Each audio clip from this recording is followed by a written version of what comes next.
to the extent that this deal is seen as weak. I mean, I can assure you that if this was a deal that was really strong for America, that we would have already seen all 14 points in the MOU. They'd be made public, and Trump would be talking about how brilliant he is. And Lindsey Graham, senator, big supporter of Trump with a lot of access, wouldn't be saying this was statesman J.D. Vance's deal. He'd be saying it's Trump and Jared, and what a wonderful deal they've done. This is The Global Gambit. Good afternoon, everyone. Welcome to the channel. We are seeing the hopeful signing of a deal on Friday between the United States and Iran. But we were also seeing Donald Trump in Geneva 5 days before as part of the G7. And what Putin was apparently asking Trump to do, which was put pressure on the Europeans to try to get Ukraine to play ball, because things are not seemingly going very well for the Kremlin right now. Point being is there's a lot of geopolitical shifts happening, and I'm absolutely delighted to be joined by one of the most prominent names in the world, if not the most, Ian Bremmer, founder of Eurasia Group and G0 Media, and someone who I've been very hopeful to get on for a while. And here we are. So Ian, welcome to the show. Happy to join you, man. Yeah, so let's just kick off. I have sort of a broader set of themes, and unfortunately Trump seems to be the prevailing theme amongst all of them. But right now, the deal looks to be done, but not signed. And I'm curious, how delicate does it look to you? Could we see it fall apart before even Friday?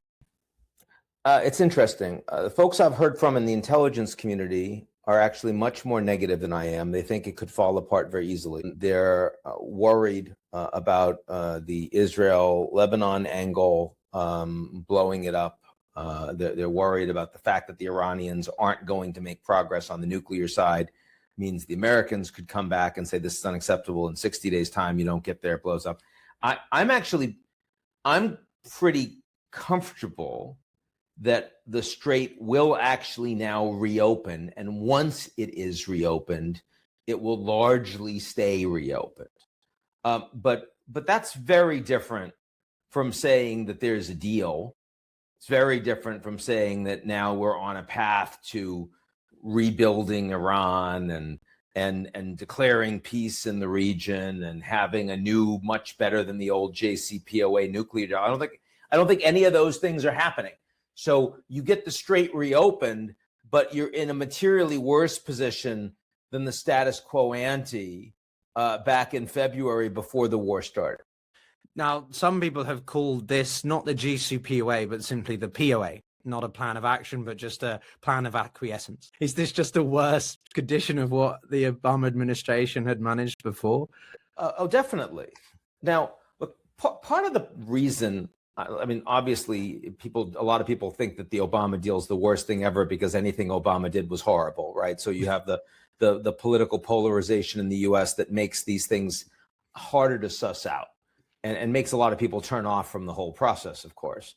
Secondly, the deal was oversold by John Kerry, notably, and by Obama at the time. It took a long time. This was, Kerry thought himself as a person that should have been president. This was his effort at his own Nobel Peace Prize. He never really made hay on Israel-Palestine. So this was his big deal. And they oversold it because it wasn't about ballistic missiles. It wasn't about support for proxies. It did not remove significant sanctions from Iran. It unfroze some of their own assets, and it constrained their nuclear ambitions. And that was what it did. So in my view, it was an okay deal. I think it was worth doing, but it was a marginal improvement in what the U.S. and most allies consider to be a rogue state that supports terrorism. But one thing that was important about the JCPOA is it wasn't unilateral. It involved American allies as well as the Russians and the Chinese, all of whom were bought in to maintaining the deal, which meant ensuring that the inspectors were actually in there and keeping the Iranians from developing nuclear capabilities. And this deal that Trump hopes to cut with the Iranians, not the one to be signed on Friday, which just reopens the Strait, but to eventually constrain their nuclear program, this deal would be unilateral. And the Iranians, even if they come to sign it at some point, if they end up in a stronger position with other countries in the region and around the world, would have much more capacity to break it than they did unilaterally withdrawing from the JCPOA. So I think in many ways, this deal that Trump is doing is weaker. There's also the money component. Of course, President Trump was so hostile about the $1.8 billion in Iranian assets, the pallets of cash that were unfrozen by the Obama administration. Now, there's a lot more money that's getting unfrozen this time around, and not for anything that they've done on the nuclear file, but rather just to reopen the Strait, which had been open before the war. Now, the Americans deny that they're going to provide any money to Iran, and that's because the assets will be unfrozen by the Qataris and by the Emiratis. But that's being coordinated behind the scenes by the United States. It's not just coincidence. So again, on that front, it's weaker as well. Ian, just on this point, though, so there's a lot of figures floating around. The Iranian state media has said that $300 billion is somehow going to be found to. That's a fund. That's a fund. And that's a fund that was nominally discussed. And the money would not come from the United States. It would largely come from the Gulf states. The Gulf states, when you talk to them directly, say they still have no idea what this thing is, but some money has already gone to Iran and more surely will, and this could be a component of it. There was a recent meeting that Trump had with advisors where he said he was willing to support a $300 billion reconstruction fund of non-American money to Iran if the Trump administration and Kushner and Witkoff got first look at market contracts that would be a component of that. So they wanted their piece, you know. But that's as pie in the sky, as JD Vance said. Well, maybe that would happen if they hit certain hurdles in the future, as a lot of the talk that the Trump administration has had over the past 2 years for reconstruction of Gaza, right? And I mean, like the investment that will come in, and you know, the slideshow that Jared had at Davos for what Gaza looking like a new Dubai. That's very different from what I was talking about, which is the billions of dollars that will be provided as a lump sum payment in return for the Strait being reopened. That's what I'm talking about. And those numbers are nowhere close to the 300 billion, but they're a lot larger than the pallets of cash that the Obama administration unfroze Iranian assets for the JCPOA. Yeah, okay. So let's be clear on this front. There is 3 billion that I think has already been released, 24 billion that is likely to be released. But how much is this in the context of the economic conditions of the Iranian state? It must be absolutely hell on earth, heaven on earth for them to have that kind of funds now. Well, you may remember at the beginning of the war, President Trump, the only oil that was getting out of the Strait was Iranian oil. There were weeks where the Iranians were selling. They got their tankers out of Karg Island, they loaded them up, sending them to China, sending them to India, selling at much higher rates.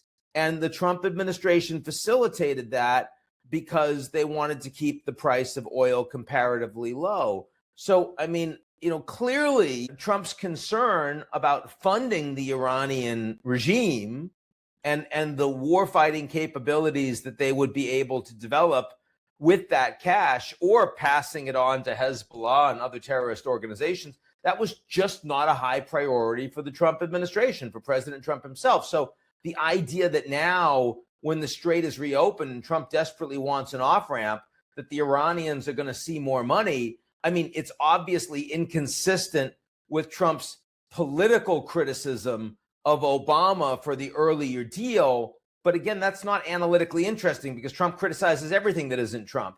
It is utterly inconsistent with being concerned about Iran's funding situation. It's utterly inconsistent with wanting to strangle the Iranian regime to ensure that they will fall and that the Iranian people will be saved and rescued, as Trump said he would, that help was on the way after thousands upon thousands of Iranians were killed by their own regime in their demonstrations in January. So, I mean, look, the principle, I can go whatever way you want, but the principal takeaway here is this war is an abject failure from Trump's perspective. The Americans have not achieved really any of their war goals. And in many ways, they've made their own strategic position in the Middle East and more broadly with allies considerably weaker by virtue of having decided to decapitate the Iranian regime. So I've got a number of ways I could take this as well. So firstly, well, this sort of let's combine this question then. Okay. Is it happened to be coincidental, Ian, that this deal was established or announced on Trump's birthday? Point number one. Number two, also in the tweet that he posted earlier today about Vance, was it yesterday or today? As one commentator, a colleague of mine said, he's throwing him under the bus. Is this Trump effectively trying to say that this is Vance's deal and it's crap because Vance was the negotiator, point man, and therefore blame him? Well, first of all, I mean, I can't believe it's Trump's 80th birthday. He doesn't look a day over 65. I mean, the virility that the president brings to everything he does. I'm sorry, for a second, I thought I was a cabinet secretary. I lost myself for a second. But you were Rubio for a minute. Yeah, I know. Could have been any of them, frankly. Could have been any of them. Rubio's actually better on that count than a lot of them are. But nonetheless, I don't care. It was his birthday. I mean, it amused me at some level, I guess, that the Iranians refused to actually agree to the deal until the Monday Tehran time so that they could say they didn't do it on his birthday. I don't care. The point is, the Strait is not yet open. The signing, we hope, is coming on Friday in person. There is still plenty of potential for this entire thing to go up in smoke. Whatever. The J.D. Vance thing is a different story. There's been, internal debate over whether this was a deal that could be signed. J.D. Vance never wanted this war to begin with and really wants it over. And he has essentially said that. He's basically said, look, it's not my role. I will bring my disagreements I will make with the president privately, and publicly I'm the vice president, will support him. And by the way, I think that is the appropriate. I mean, I've had many conversations with Jake Sullivan over the years. That is exactly the way he would put it as national security advisor. That's the way you should serve. So that's not a problem. The problem is that, I mean, JD wants to be president desperately. And you can't be president if you act like Kamala's, a vice president to Trump. And yet right now, Trump is at 38% approval ratings. And so his vice president is naturally stapled to a whole bunch of really unpopular things. And so to the extent that this deal is seen as weak, I mean, I can assure you that if this was a deal that was really strong for America, that we would have already seen all 14 points in the MOU. They'd be made public, and Trump would be talking about how brilliant he is. And Lindsey Graham, senator, big supporter of Trump with a lot of access, wouldn't be saying this was statesman J.D. Vance's deal. He'd be saying it's Trump and Jared, and what a wonderful deal they've done. So I think they're absolutely throwing J.D. under the bus because Trump can never be responsible for failure. And yet he doesn't really have anyone useful to kick this to. I mean, you can't blame the Europeans. They didn't show up for you. Yeah, but you didn't ask them, and you went to war without telling them.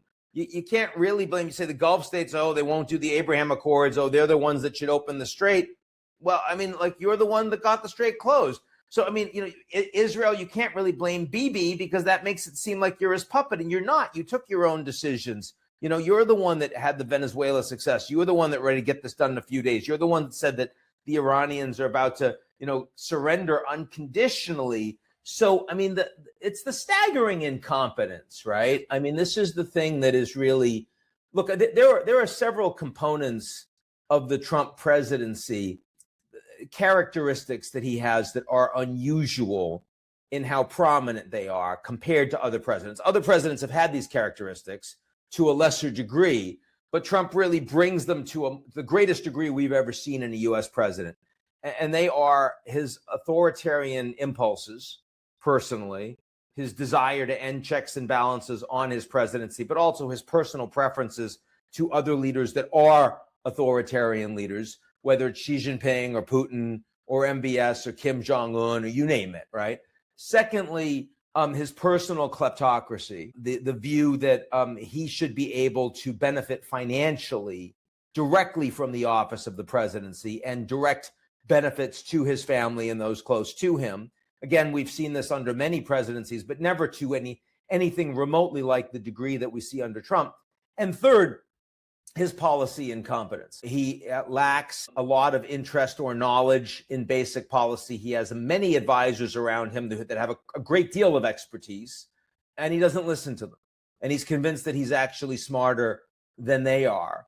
And we see this whether it's on IEEPA and tariffs, where he was told very clearly by Jameson Greer and Scott Bessent and others that this wouldn't pass the smell test, and he went ahead with it anyway, and then the Supreme Court ends up voting him down. And we've seen similar issues, whether it's on Iran and the likelihood that the Strait's going to be closed. I mean, on and on and on, we see just extraordinary policy incompetence.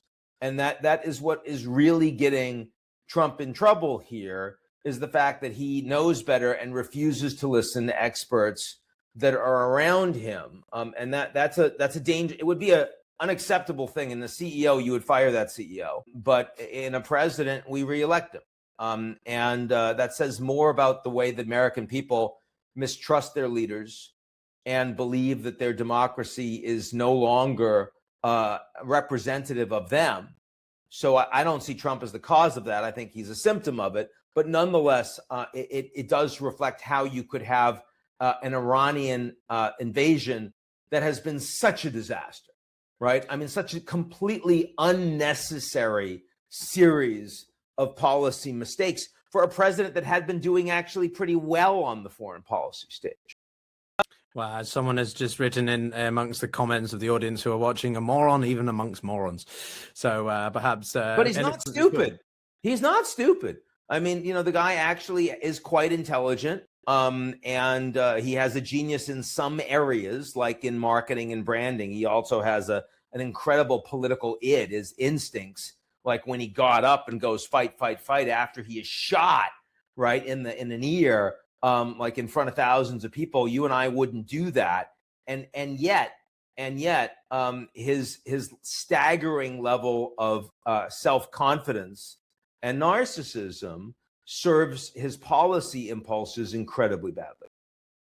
So I want to ask you quickly about the broader Middle East, which is simply, I'll outline what I think is happening, and then you can share your take. But what I think I can see emerging, and this is because of the strategic partnership that the Saudis and the Pakistanis signed in November, I think that we're seeing an emergence of a new grouping. It's not like 100% clear cut, but I think that the Saudis, the Pakistanis, the Qataris, and the Turks are working quite clearly together. I mean, look at the way that the Prime Minister of Pakistan singled them out in his announcement tweet. But then on the other side, I would add Egypt to that group, but I completely agree. To a lesser extent, but sure, in my opinion. And in the other side, you've got the Emiratis putting all their eggs in one basket, seemingly with Israel. And obviously that's in combination with the Indians and the Americans by a broader extent with the I2U2 initiative, which has been around for a while now, I guess. But do you think that that's happening? Do you think we're seeing these blocks and then the Iranians are sort of figuring it out? Yeah, I have a piece coming out in the next couple of days in Foreign Affairs specifically on this, on the Islamic bloc and the Abrahamic bloc, and how they have fundamentally different long-term interests. Because where does China fit into that then? The Chinese are going to be far, far closer to the Muslim bloc, to the Islamic bloc. I mean, first of all, the Pakistan-China relationship facilitates that. Secondly, because the Saudis are leading OPEC, and they're going to be selling their oil primarily to the Chinese, and they're going to be competing with the Americans. Thirdly, Saudi Arabia's missile program is provided by the Chinese because the Americans won't sell them Tomahawks. And the risks that the Saudis take in with the United States, if Democrats come into office after Trump in 2028, is very substantial. And the Saudis are thinking long term. They're not thinking, oh, I can just make all my bank with Jared and then it'll just be fine. So I think the Saudis, they'll still have a military relationship with the US, but it will be hedged much more with a more robust Chinese relationship. It also wouldn't surprise me if the Saudis end up buying Chinese tech because it's cheaper and because they've got budgetary issues and they have 35 million people and they're Saudis and they need to build their own human capital. The Emiratis are a very different story. They are all in with American, Israeli tech and military and intelligence and the rest. And I think that is going to get stronger, not weaker. Now, the question is, which of those two blocks would you bet on long term? And if I had to bet, I think that the Abrahamic bloc has a much fatter tail risk around it because of Iran, because of terrorism, because they're less likely to create a modus vivendi with folks in the region that can disrupt them. And because they rely on globalization and stability in the region and expats willing to travel and all of those things. And the trends in disruptive technology, of course, make those things vulnerable. But the future is clearly not about who runs OPEC. The future is about who controls the commanding heights of AI and can deploy it effectively in the defense industry with intelligence, with surveillance, and for industry and for citizens. And clearly, the Emiratis and the Israelis are that bet, clearly. But like it used to be that the Saudis, the Iranians were competing for the regional hegemonic status. Right. The Chinese are now in there. And I'm just curious how America has how many bases in the Middle East? It has how much physical presence? The Chinese do not have the same level of military. They're in Djibouti and that's it. That's right. So, but they are doing a lot more with soft power. Yeah. How can the Chinese be a bigger power broker in the Middle East? Or you think there isn't as much projection for the Chinese? Look, I mean, the Chinese did facilitate the Saudi, UAE, Iran. I mean, it was already happening, but they were very happy to host them in Beijing. And, it looked better than not for China. So everyone was pretty happy with it. But when the Iran war started, the Chinese with Pakistan put out their 5-point plan. And then very quickly said, okay, you guys run with this, because they don't really have a lot of confidence that they're going to be able to get something done. And if they're not a principal player, they don't want to be responsible for something that's going to fail. And we saw that historically on Israel-Palestine. We saw it in Gaza. And we saw it with the fight between the Saudis and the Qataris that almost broke the GCC several years back. And I mean, now you're seeing it with Iran. So they have a lot of commercial power, and that commercial power gives them political leverage with the countries that they are trading with and investing with. But that's very different from soft power that implies that these countries are somehow just see that the Chinese are the model that they should have. Again, I think the technology question is the interesting question. And Chinese open source models like DeepSeek have the potential with infrastructure, right? Have the potential to really matter. So I'm conscious of time for you, but I do want to get a little bit of your quick take on the G7. And obviously, this is the first time Trump's going to be refocusing his attention to Europe. They had the phone call on Sunday, Putin and Trump. Yeah. Other than the brotherly love that they seem to have, or the idealization Trump has, what do you think will come out of that? Nothing. Because to me, Europe is largely independent with the US now, at least for support. It's not independent from the US at all. I mean, it's wildly interdependent, but I mean, it's certainly, they are not coordinating policy very effectively. And, never mind Greenland, never mind the trade problems, never mind Russia, Ukraine, never mind Iran. How about the fact that the United States has just told the Europeans and everyone else, you don't get Fable, the most advanced anthropic model. We're putting export controls on it, but all the Americans can have it and we can use it for cyber attacks. Essentially, you're putting a kill switch on American technology that's essential for American allies. I think the Europeans are extremely worried and mistrustful of what their dependency on the United States portends for them over the coming years. And this will make for a very chippy G7. Interesting. Well, we'll just have to have you back in for a good debate on that, because I have more cautious optimism, but maybe it's because I'm from Europe and I want there to be positivity. I want there to be positive, absolutely. And I don't think that the transatlantic relationship is falling apart. I'm just worried about it. That's all. But anyway, nice to talk to you, man. It was clever stuff. Thanks a lot, Ian. Everyone for watching. Ian Bremmer, Cheers. Eurasia Bye. Group, G0. Take care, everyone. Have a good one.